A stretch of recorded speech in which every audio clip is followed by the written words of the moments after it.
Assalamualaikum warahmatullahi wabarakatuh. Apa kabar semuanya adik-adik? Semoga kabar kalian selalu sehat dan tetap jaga kondisi tubuh. Nah, pada masa pandemi seperti ini, kalian harus tetap semangat untuk belajar ya. Nah, di sini kakak akan mengajak kalian untuk belajar mengenai kosakata baku dan kalimat efektif bahasa Indonesia kelas 3, tema 1, pembelajaran 2. Di mana di sini mengenai pertumbuhan dan perkembangan makhluk hidup.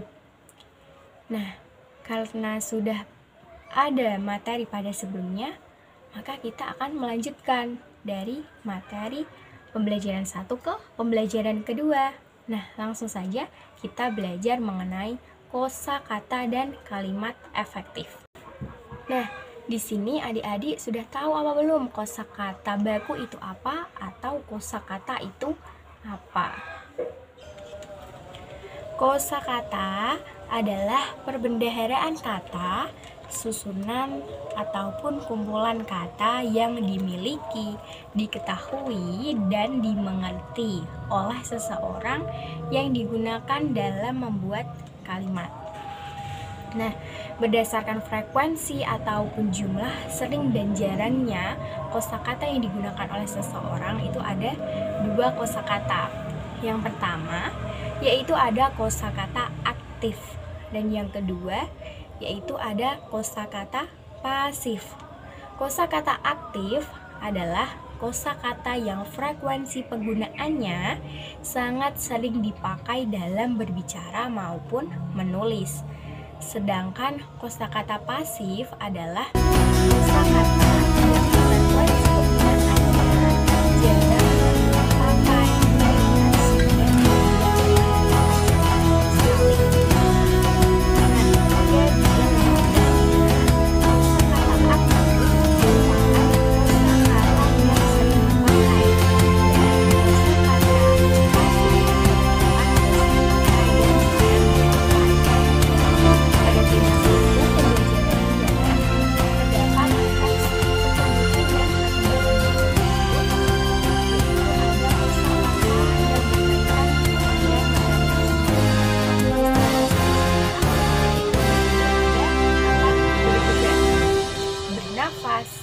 tumbuh, berkembang biak, makanan, dan peka terhadap rangsang.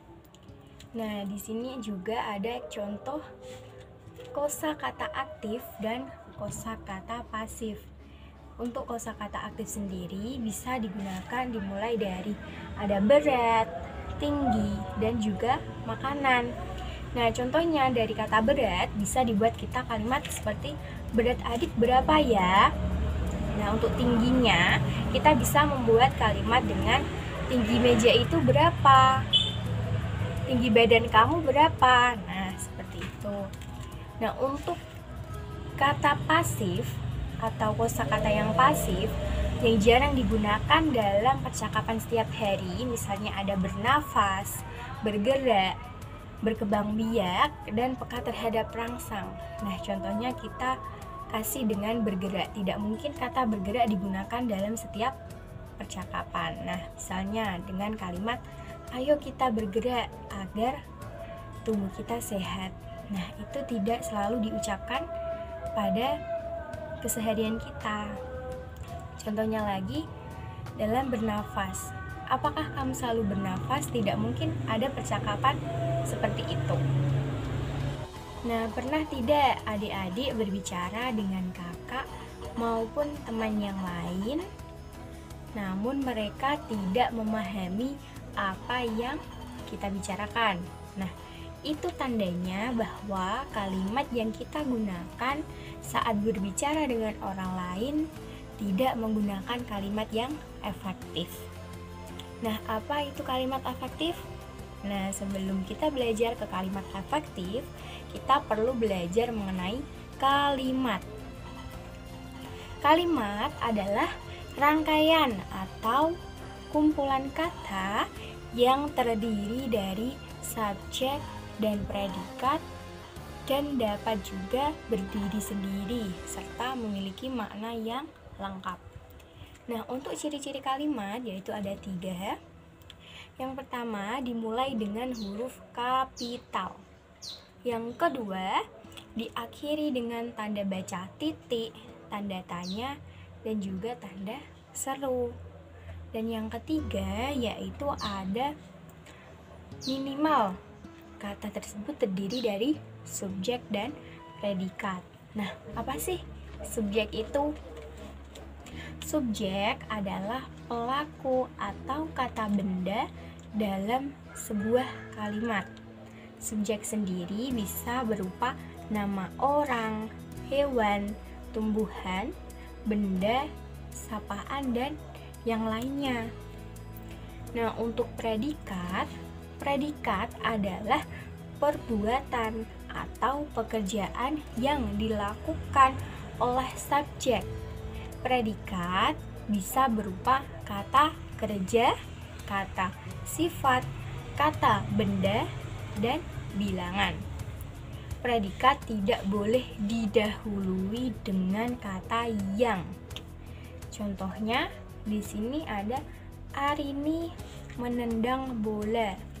Nah, kata menendang merupakan kata dari predikat. Dan ada lagi contohnya yaitu Sari memotong bunga. Nah, memotong ini adalah predikat. Selanjutnya yaitu ada juga objek. Objek adalah kata atau hal yang dikenai atau dikerjakan oleh subjek. Objek berupa kata benda. Contohnya, Tina menyayangi tanamannya. Nah, posisi tanaman ini adalah objek. Ada keterangan. Keterangan adalah bagian kalimat yang berfungsi memperjelas kalimat sehingga berkomunikasi dengan mudah dipahami. Nah, keterangan bisa berupa dari keterangan tempat, keterangan waktu, keterangan cara, keterangan sebab, keterangan akibat, dan keterangan yang lainnya.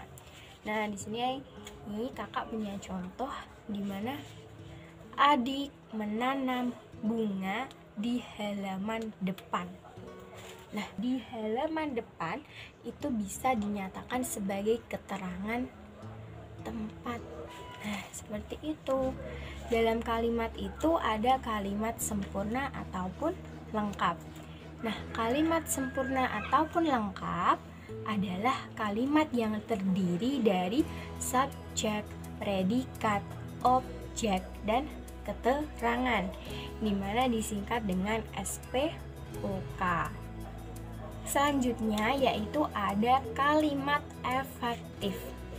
Kalimat efektif di mana ketika kita melakukan percakapan dapat dipahami dan terjadi adanya feedback atau timbal balik saat kita bercakap, seperti itu. Nah, apa itu kalimat efektif? Kalimat efektif adalah kalimat yang disusun dengan baik dan benar sehingga dapat dimengerti dan dipahami oleh orang lain. Nah, tujuan kalimat efektif sendiri yaitu mempermudah pendengar atau pembaca memahami isi berita atau kalimat yang disampaikan. Nah, selanjutnya ada pesan dalam berita ataupun kalimat dapat tersampaikan dengan baik. Nah, manfaat kalimat efektif yaitu tidak terjadi salah paham. Yang kedua, tidak terjadi salah arti atau salah pengertian.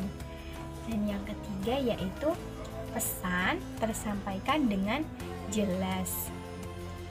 Nah, untuk syarat kalimat efektif yaitu sesuai dengan pedoman umum ejaan bahasa Indonesia, yaitu adanya huruf kapital, tanda baca, dan kata baku. Yang kedua yaitu ada sistematis atau memiliki susunan SPOK, subjek, predikat, objek, dan keterangan.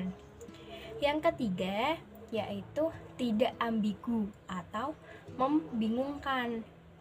Yang keempat, yaitu ada tidak boros kata dan kalimatnya tidak bertele-tele.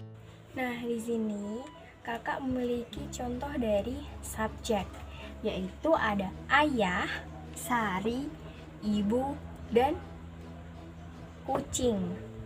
Nah, untuk predikatnya di sini ada membaca, belajar, memasak, untuk objeknya dan mengejar.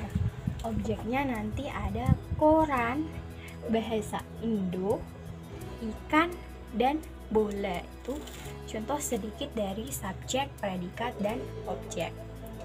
Nah, selanjutnya yaitu ada ciri-ciri kalimat efektif. Nah, di sini diambil sedikit dari ciri-ciri kalimat efektif. Yang pertama yaitu sesuai dengan ejaan yang berlaku, yaitu diawali dengan huruf kapital, diakhiri tanda baca, dan menggunakan tanda baku. Nah, contohnya seperti ini. Ibu menanam pohon durian di belakang rumah. Nah, kalimat tersebut itu tidak efektif karena kata durian itu seharusnya menggunakan kata durian. Nah, jadi kalimat efektifnya adalah ibu menanam pohon durian di belakang rumah. Nah, itu kalimat efektifnya. Nah, untuk yang kedua yaitu ada kesepadanan struktur, di mana memiliki susunan kalimat terdiri dari SPOK supaya mudah dalam memahami. Contohnya, Lani menyiram tanaman pada sore hari. Nah, Lani itu subjek, menyiram adalah predikat, tanaman adalah objek, pada sore hari itu adalah keterangan. Selanjutnya yaitu ada kalimat efektif yang ketiga cirinya, di mana kata kalimat ini memiliki dua subjek. Contohnya, ibu memasak ayam dan memasak ikan. Nah, di sini ada pengulangan memasak. Itu sangat memboroskan. Jadi, itu kalimat yang tidak efektif. Nah, sekarang kita rubah ke kalimat yang efektif. Nah, berarti ibu memasak ayam dan ikan. Memasak yang terakhir bisa kita hapus. Nah, ciri kalimat yang keempat yaitu ada kalimat dengan hemat kata. Misalnya kata seperti ini. Para balita-balita melakukan pengukuran tinggi badan. Nah, di sini kalimat tersebut kurang tepat karena pemborosan kata yang digunakan dalam para dan balita-balita. Nah, dari kedua ini kita bisa pilih salah satu. Misal kita ambil dari kata para, jadi balita dihilangkan dengan satu kata. Jadi para balita melakukan pengukuran tinggi badan. Nah, bisa juga kita gunakan dari kata para, kita hapus. Jadi tinggal balita. Balita-balita melakukan pengukuran tinggi badan. Nah, seperti itu. Sekian dari pembelajaran hari ini. Terima kasih waktunya adik-adik. Semoga video pembelajaran hari ini bermanfaat bagi kalian. Tetap jaga kesehatan. Semangat belajar, semangat menggapai cita-cita. Terima kasih telah belajar bersama kakak. Wassalamualaikum warahmatullahi wabarakatuh.